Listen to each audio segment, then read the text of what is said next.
Okay, so ozone depletion, second part में बता रहा हूँ ozone depletion refers to reduction in the amount of ozone, जो कि एक बहुत ही प्रोटेक्टिव लेयर होती है जो हमको काय से बचाती है, अल्ट्रावायलेट रेस से, वो खत्म हो रही है। Why? Because of certain what we say certain chemical, certain gases like chlorofluorocarbon and bromofluorocarbon which are used in extinguisher. Chlorofluorocarbon कहाँ पे यूज होती है? It is used as a cooling substance in air conditioner and refrigerator, ठीक है ना। और bromo fluorocarbon कहाँ use था? फायर एक्सटिंग्विशर में। तो ये अल्ट्रावायलेट रेस को हमसे बचाती थी, ओजोन लेयर लगे हम उसका डिप्लीशन हो रहा है, ठीक है ना। Air pollution, water pollution, soil erosion, deforestation, and wildlife extinction in some of the most pressing environmental concern of India. Land degradation हो रहा है आज की तारीख में, बायोडाइवर्सिटी लॉस हो रहा है, ठीक है ना, अलग अलग तरह के फ्लोरा फाउना गायब हो रहे हैं। Air pollution with reference to vehicular pollution आप देखिए कितना बढ़ रहा है। Management of fresh water, portable water नहीं है कहीं पे, सॉलिड वेस्ट मैनेजमेंट नहीं है इंडिया के अंदर प्रॉपर, ठीक है। लैंड डिग्रेडेशन की हम बात करें तो it is that overall quality of soil, water और vegetation condition commonly cause by human activities, ठीक है ना। और वो क्या फैक्टर्स हैं जो रिस्पॉन्सिबल करते हैं इस चीज़ को? Some of the factors responsible for the land degradation is loss of vegetation, sorry,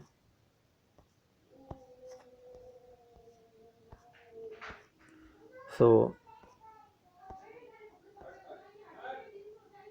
तो land degradation some of the factors are what, क्या हैं?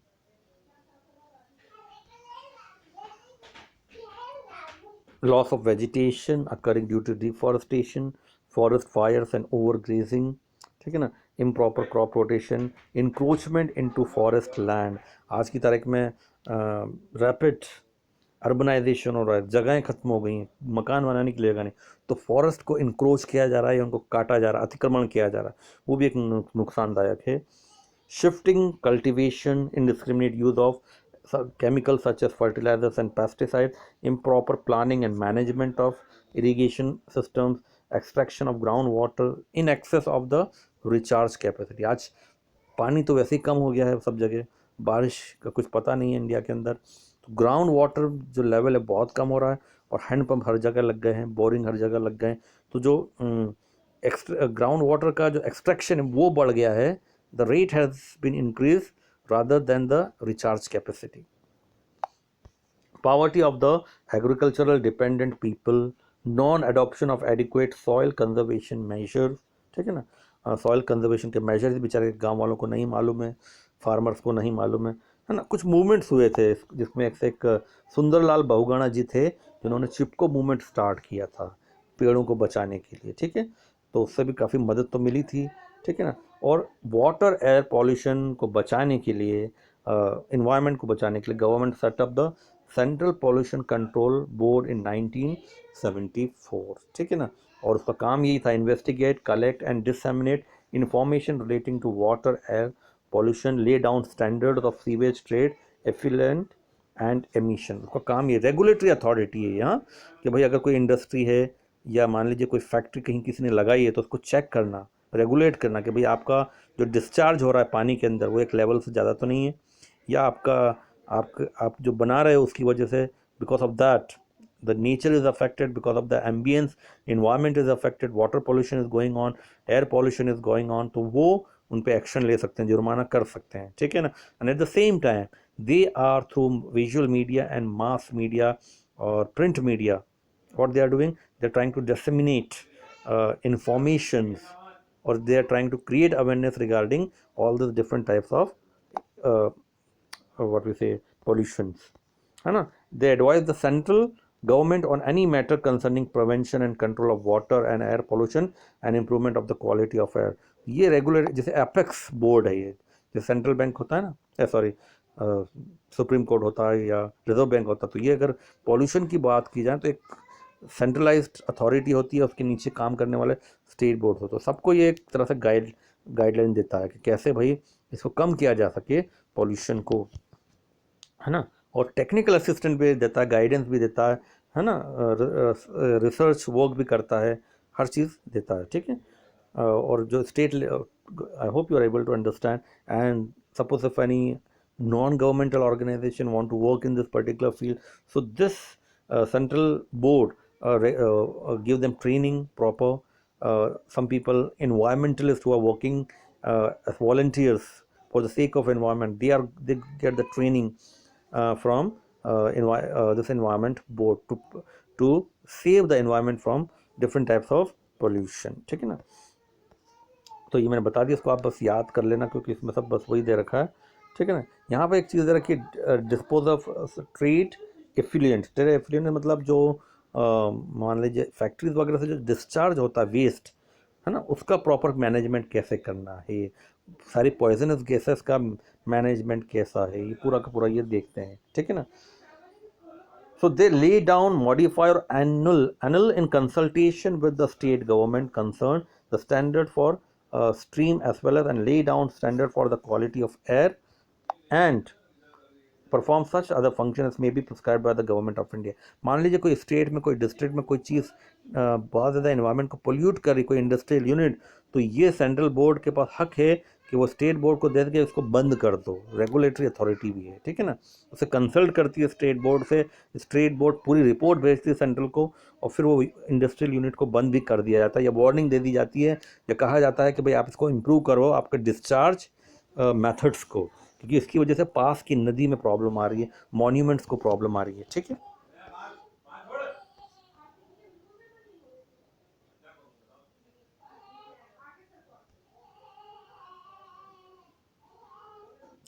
Economic development has been accompanied by, ठीक है ना, इकोनॉमिक डेवलपमेंट हैज़, अगर हम economic development की बात करें तो हुआ है economic development, no doubt. It has lifted million out from poverty, lifted millions out from poverty, ये हुआ है, लेकिन एक कीमत हमने चुकाई है इन्वायरमेंट की, ठीक है ना। Economic development has been accompanied by accelerated depletion of natural resources and rapid deterioration in environment quality. तो हमने विकास किया है, नो डाउट, बट एक विकास की कीमत भी चुकाई है हमने।